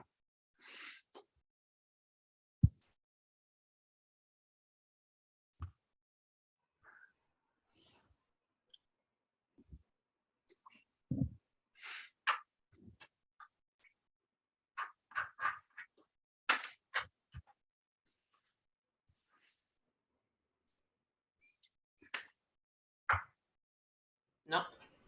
Seguimos sin escucharte. We still can't hear you, Rosario. Quizás desconectando esos auriculares como estabas antes, que te escuchábamos. Perhaps if you disconnect those headphones.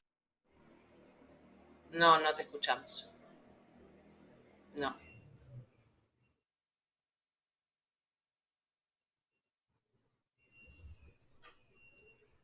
Bueno.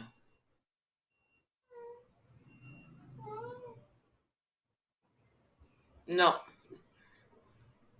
La verdad que no. No, we regret we cannot hear you. Marina,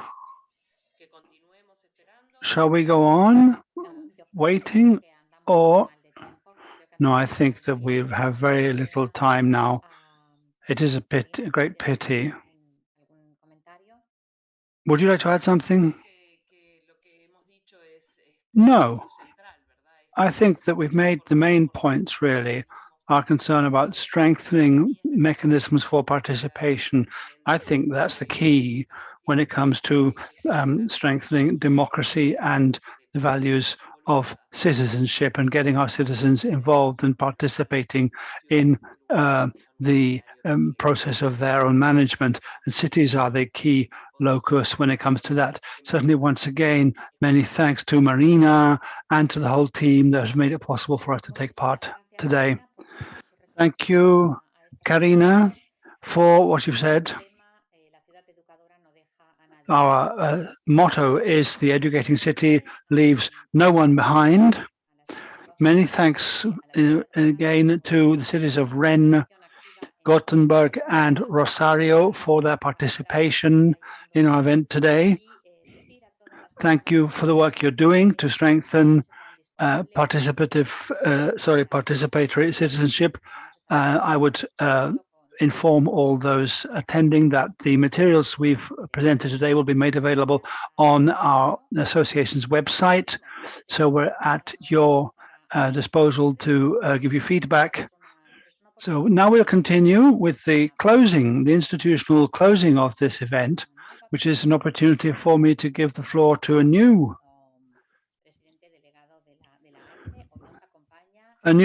person here representing the IEAC. Pau González is responsible for education, Councillor for Education at the City Council of Barcelona, this being a city that's also done a lot of work to strengthen participatory processes. Pau comes from the Youth Council in Barcelona, and I think that he's a living proof that if you empower young generations, then they become able to play an active role in improving the perspectives of their own cities. So, Pau, you have the floor to wind the event up. Thank you very much. No, thank you. Thank you very much, Marina, and also to everybody that's taken part in today's session, starting with the speakers, Paulo Jacki, Emilia Saif, Mr. Hafkin, Mrs. Gael, Ola Handar, Marta Sanchez, and Karina's contribution from Uruguay. We've taken great benefit from the roundtable discussion. We have to imagine it's like a roundtable, although there's a lot of geographical space between us, but it's like a roundtable as we come together and share. So many thanks to Marina and to the whole team from the association that's making this possible, making it possible for us to share the challenges that we face, but also making it possible for all the members of the International Association of Educating Cities to find out and demonstrate how we are coming up with solutions, with answers to the challenges that we face. And I want to thank not just the those who've taken part from this side of the screen, but also all of the attendees, all of the cities that have shown concern by coming to listen and to learn. And as Marina has said, we will be making available all of the material that we've heard this morning, all the resources, making that available on our website so that it can be used by others.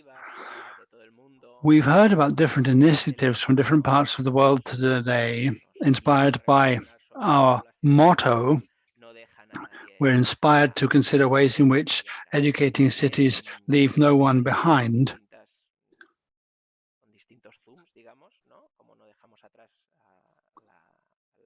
We've heard this in the various presentations in the Zoom this morning.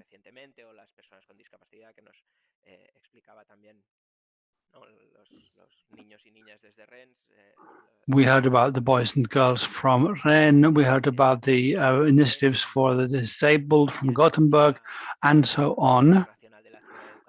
Tomorrow is International Educating Cities Day, and so cities from across the world will be able to come together to celebrate this event. I think it's the important point is that we should not just come together, but should do what we can, everything we can, back in our own cities to make it possible for everybody's voices to be heard, not just children, boys and girls, but all of the citizens of our cities. This on the basis of the broad perspective that education takes place not just in schools, but right across the whole city, the whole tribe, if you like. Particularly because the right to education is something that we're all concerned about. We want a more equal, more participatory cities, and this absolutely requires improving our education systems. Education is and needs to go on even more so being the pillar of our democracies, the place where we can come together and address the challenges currently facing us, such as inequalities. Well, we've had an unacceptably unequal world for many years now, and education is just part of the solution. The pandemic has made these inequalities even worse. And then there's the climate crisis. For a long time now, people such as Yayo Herrero have been pointing out that we don't have a plan B. We don't have a spare planet.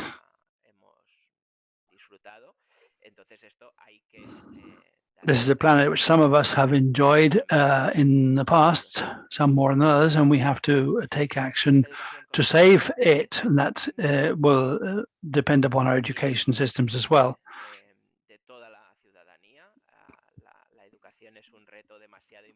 We need commitment by all of our citizens to education. Education is too big of a challenge to be tackled in solitude. And it's not an individual person that's educated. It's not just a family that can educate. It's not just the school. It's not just the city. It's all of us who need to come together to rise to this challenge of building a more equal and more participatory world. In Barcelona, we've had certain experiences with ways of trying to make the city management more participatory, particularly involving the schoolboys and girls. And it was very useful to hear from Rennes on the same subject, and Gothenburg was telling us how they involve everybody, including the disabled, to ensure that no one is left behind. It's a matter of doing away with the visible and invisible barriers we may see, we may have in our cities. And lastly, there was the example from Rosario as to ways of fostering social entrepreneurship, particularly among women, but not only. In Barcelona, we spend 7% of our city council's annual budget on education because we think it's essential. For a long time in Barcelona, we had a circumstance where there were not sufficient places in the public sector schools. In the public sector schools, there weren't enough places for the students, and so the public sector, including the city council, has made an effort to ensure that there are more schools with more spaces. And we can see as a result that our citizens are very much identified with this idea of of state education, of public sector education, but it's not just a matter of creating the places in the schools, but we have to ensure that, for example, in the kindergartens, what people pay is proportionate to their resources, so that those who have a bit more can pay a bit more, and thus ensure that the more of the children of those who have less can be involved as well. And this goes for the school dining services as well, the refectories, to ensure that everybody can get a square meal there. We also think about what it is we're feeding to our young people in the schools. There's definitely a need to continue with this debate on the way in which we organize our diet, our food. But there's also emotional circumstances in the schools, the emotional backup and support for the students and for the teachers. And it's not just within the schools. We're also trying to improve the environment of the schools so that the schools can be better represented and have a better image throughout the city. It's like breaking down the walls of the schools so that the schools can be seen as just another resource for the improvement of the city's future. We, for example, had an information campaign during the pandemic, but we want this to be ongoing, which was entitled, "Let us expand our educational spaces." Because of COVID, the schools needed to use museums and gardens and parks and squares for their educational activities because they needed more space. So that was our slogan, we need more space for education.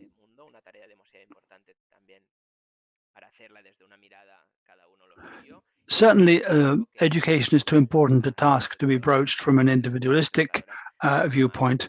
And this is why the declaration of the Association of Educating Cities becomes so important. And it becomes important to share our analysis, our perspectives, and our solutions.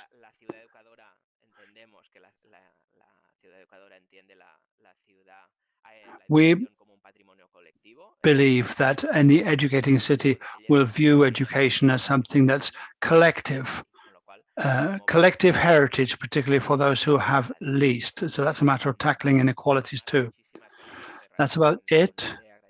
Thank you very much to you all, and I would encourage you all to have events, very successful events tomorrow for the International Day.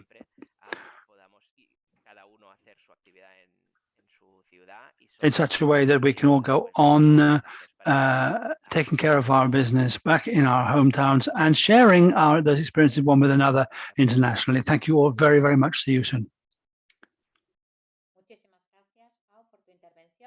Thank you, Pau, very much for what you've said, which puts an end to our joint celebration of the International Educating Cities Day with the slogan, "The Educating City Leaves No One Behind." Thank you all very much for taking part. Thank you all. We'll stay in touch.